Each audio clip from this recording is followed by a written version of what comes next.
Hello everyone, एक बार फिर से आप सभी का मेरी किचन में स्वागत है। आज मैं पनीर पराठा बनाने जा रही हूँ और इसी की रेसिपी मैं आप सभी के साथ शेयर कर रही हूँ। यहाँ पर मैंने पनीर के पराठे को दो तरह से बनाना बताया है, क्योंकि स्टफिंग भरते टाइम पराठे में हमें बहुत सी दिक्कत आती है कि पराठा हमारा फट जाता है।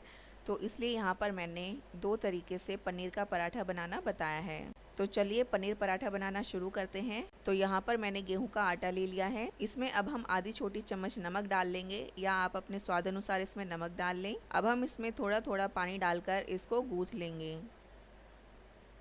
हमें यहाँ पर पराठों के लिए आटा बिल्कुल वैसा ही लगाना है जैसा हम रोटियों के लिए लगाते हैं। हमें इसे ना ज़्यादा टाइट रखना है और ना बहुत सॉफ्ट करना है। तो यहाँ पर आप देख सकते हैं कि मैंने आटा लगाकर तैयार कर लिया है। अब हम इसको ढककर 10 से 15 मिनट के लिए रख लेते हैं और अपनी स्टफिंग तैयार करते हैं। तो पनीर की स्टफिंग तैयार करने के लिए मैंने यहाँ पर 100 ग्राम पनीर ले लिया है। इसे मैंने हाथों से ही क्रश कर लिया है। आप चाहे तो इसे ग्रेटर से ग्रेट भी कर सकते हैं। अब हम इसमें एक चॉप किया हुआ प्याज डाल देंगे। इसे मैंने बारीक चॉप कर लिया है। यहाँ पर मैंने थोड़ा सा धनिया काट कर लिया है। 1 इंच अदरक का टुकड़ा मैंने ग्रेट करके ले लिया है और यहाँ पर एक हरी मिर्च को मैंने बारीक बारीक काट कर ले लिया है। अब हम इन सब को भी इसमें डाल देंगे। तो अब हम इसमें मसाले डाल लेते हैं। तो यहाँ पर मैं आधा छोटी चम्मच गरम मसाला डाल रही हूँ, आधा छोटी चम्मच धनिया पाउडर डाल लेंगे, 1/4 छोटी चम्मच हल्दी पाउडर डाल लेंगे, 1 चम्मच मैं यहाँ पर भुना हुआ जीरा डाल रही हूँ। आप चाहें तो इसका पाउडर बनाकर भी इसमें डाल सकते हैं। आधा छोटी चम्मच आमचूर पाउडर डाल लेंगे। नमक डाल लेंगे। नमक आप अपने टेस्ट के अकॉर्डिंग इसमें डाल लें। साथ में आप इसके लाल मिर्च भी डाल सकते हैं, लेकिन मैं यहाँ पर लाल मिर्च नहीं डाल रही हूँ क्योंकि इससे पराठे ज़्यादा तीखे हो जाएंगे। मैंने यहाँ पर हरी मिर्च पहले से ही डाल ली है। अगर आप ज़्यादा तीखा खाना पसंद करते हैं तो आप इसमें लाल मिर्च भी डाल सकते हैं। सभी चीज़ों को अब अच्छे से मिला लें।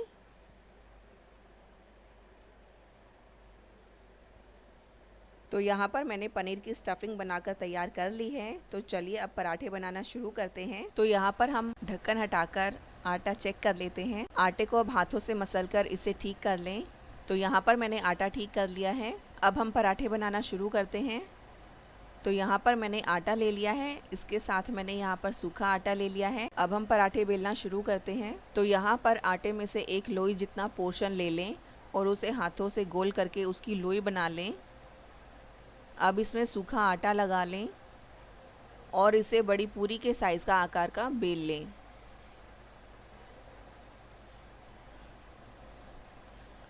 अब इस पर हम थोड़ा सा तेल लगा लेंगे।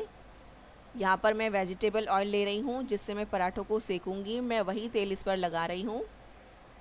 तो अब हम इसमें स्टफिंग भर लेंगे। यहाँ पर मैं 2 से 3 चम्मच इसमें स्टफिंग भर रही हूँ और इसे इस तरह से फोल्ड करके इसे बंद कर लेंगे। आप देख सकते हैं। और जो भी इसमें एक्स्ट्रा आटा है वो हम हटा देंगे और इसे हाथों से प्रेस करके जो स्टफिंग हमने इसमें भरी थी उसे चारों तरफ इवनली फैला लेंगे। इससे क्या होता है कि जो हमने स्टफिंग भरी है वो पराठे में चारों तरफ भर जाती है। अब इस पर हम एक बार फिर से सूखा आटा लगा लेंगे। अब हम पराठे को बेल लेंगे। इसे हमें हल्के हाथों से ही बेलना है। ध्यान रहे कि आप पराठे पर ज़्यादा प्रेशर ना डालें, नहीं तो इसकी स्टफिंग बाहर निकलने लगेगी। इसे हम हल्के हाथों से ही बेलकर तैयार करेंगे। तो यहाँ पर मैंने पराठा बेलकर तैयार कर लिया है। अब हम इसको सेक लेते हैं। तो यहाँ पर मैंने आयरन के तवे को पहले से ही गर्म कर लिया है गैस पर रखकर। अब हम इस पर पराठा डाल देंगे। पराठे को 1 से 2 सेकंड के लिए सेकने दें, या जब तक इसकी ऊपर का सरफेस हमें ड्राई ना लगने लगे, जब तक हमें इसे नीचे से सेकना है।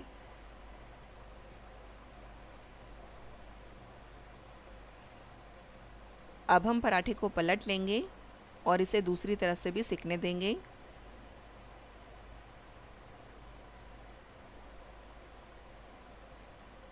अब हम इस पर थोड़ा सा तेल डालकर इसे फैला लेंगे।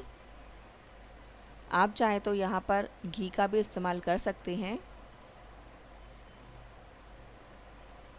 इसको पराठे पर अच्छे से फैला लें। अब पराठे को दूसरी तरफ पलट दें और इधर भी हम तेल डालकर इसे अच्छे से लगा लेंगे और फिर से पराठे को पलटकर हम दूसरी तरफ से भी सेक लेंगे।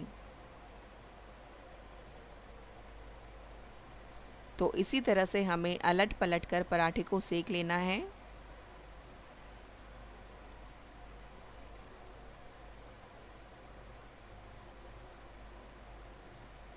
तो यहाँ पर हमने पराठे को सेक लिया है। अब हम इसको एक प्लेट में निकाल लेते हैं और हम एक और पराठा बेलकर तैयार कर लेते हैं। इसे हम दूसरी तरीके से बनाएंगे। तो यहाँ पर आटे में से हम एक लोई तोड़ लेंगे। अब हम इस पर थोड़ा सा सूखा आटा लगाकर इसे बेल लेंगे। इसे हम रोटी के साइज़ का बेल लेंगे और इसी तरह से हम एक और लोई लेकर उसे भी रोटी के साइज़ में बेल लेंगे। यहाँ पर मैंने 2 रोटियाँ बेल ली हैं। अब मैं इस पर थोड़ा सा ऑयल लगा लूँगी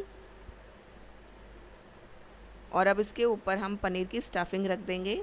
यहाँ पर मैं 2 से 3 चम्मच इसमें स्टफिंग भर रही हूँ। स्टफिंग को अच्छे से फैला लें। इसे हमें पराठे में हर तरफ फैलाना है। तो इस तरह से आप स्टफिंग को पराठे में फैला लें और अब इसके ऊपर दूसरी रोटी को रखकर हमें इसके सारे कोनों को अच्छे से दबाकर इसे सील कर देना है। अब हम इस पर थोड़ा सा सूखा आटा लगा लेंगे और बेलन से इसे हल्के हाथों से बेल लेंगे।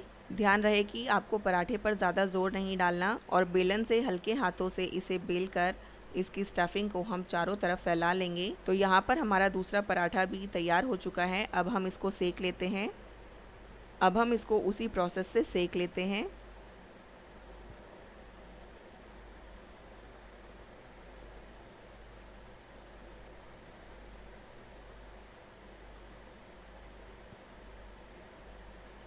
तो यहाँ पर ये हमारा दूसरा पराठा भी सिक कर तैयार हो चुका है। अब हम इसको भी प्लेट में निकाल लेते हैं।